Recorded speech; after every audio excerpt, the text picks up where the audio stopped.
first warning signs is jealousy. Yeah. They question you about who you are talking to.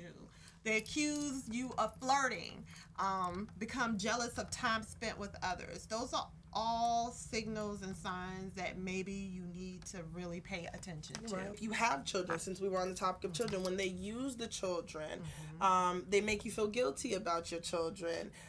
They use the children to relay messages to you. Now, you know, you're both adults, so this should be able to happen between the two of you without including the children in it as well. They threaten to take your children away. Even. Right. Oh, I think even quick involvement, too. Quick involvement. You know, we need to move in together. Yeah. We need to take this relationship to the next level. Really, before you feel comfortable in doing it. If you love me, you'll move in with me. Right. Wow.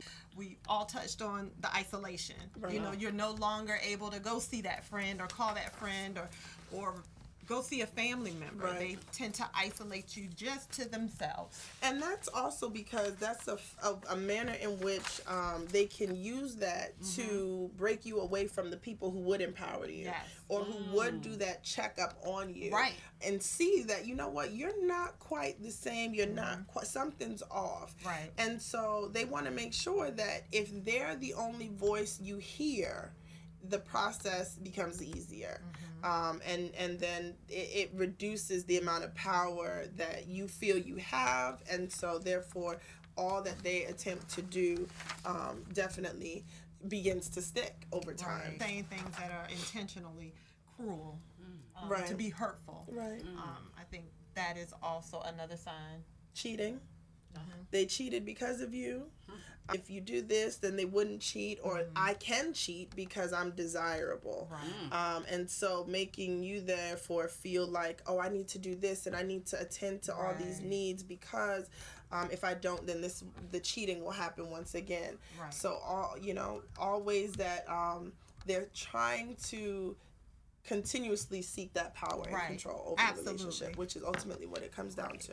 Unrealistic expectations. So if you are expected to do and I don't even want to say everything because for everyone it's going to be different. But if domestically they are looking for you to take care of everything, both emotionally, domestically, and in all other manners, then it's almost like you have nothing left energy-wise for yourself, for your children, even for them, really. They want to deplete you. They want to literally deplete you. I always use the example of a cup. You know, every time we pour out of our cup, we should do something to fill our cup back up. Yes. But if you're always pouring, and you feel like you're never given that opportunity, and I say given because in this role, it's almost like they feel like they're the ones giving you the opportunity, and they can issue your time as they see fit. Absolutely. Yeah, absolutely. You know, so you want to be mindful about that.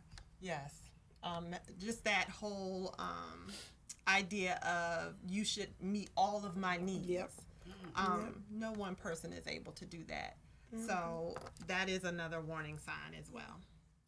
Oh, Dr. Jekyll, Mr. Hyde. Yes. So one minute it's, oh, sweetheart, you're my everything, and I love you, and I'm sorry, and that will never happen again. And then something triggers and switches, and it's like, you're this, that, and the other, and, you know, I'm done, I can't stand you, all this other stuff. Right. So one minute they're just so, and remember, that's kind of where it's like, we tend to seek the good in people. And so in that moment where they're kind of being nice and being sweet and being that person you in your mind think that they could be, they can change. That's the moment where you're like, okay, I know, you know, this might be able to, that might have been the last time. But, you know, no. When is it ever the last time? That's right. You know. And understanding too, when he's sweet and kind, but then can be triggered into a totally different person, that trigger does not take much. It could be you dropping something on the floor, or, you know, you coming into a room and not speaking right away. So that trigger can be very small to set a person off, or him or her off, to become a totally different person. Right.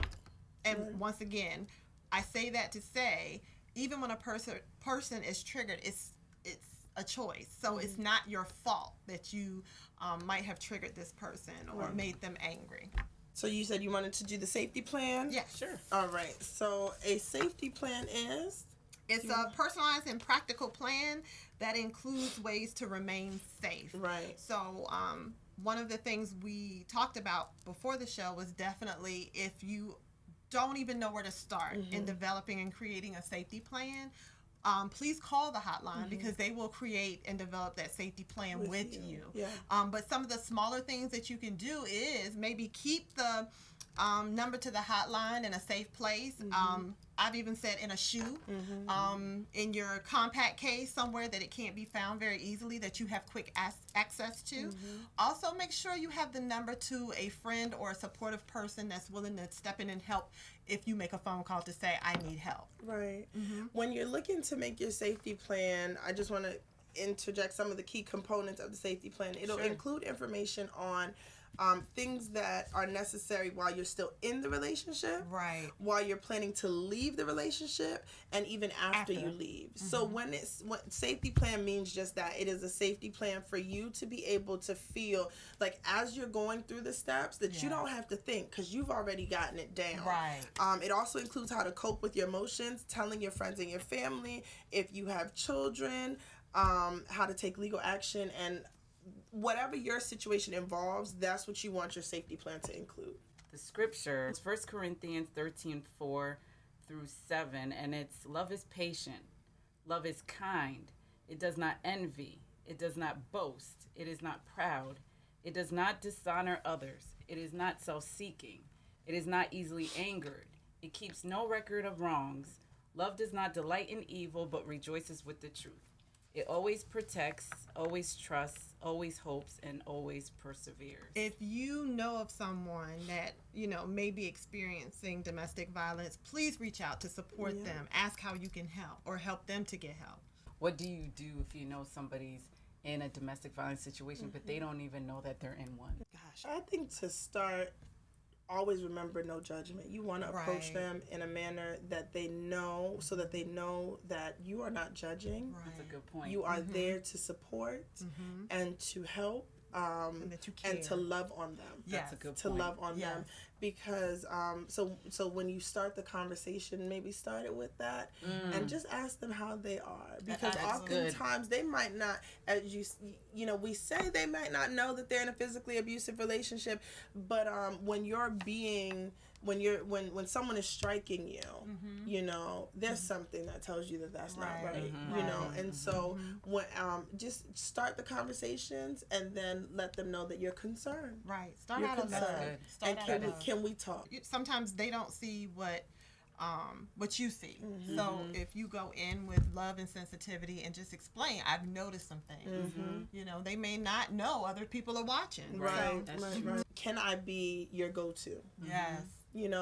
I'm willing to just be that person you call. Doesn't matter the time of day. Right. If you need me, you call me. Yeah. Set up a code too.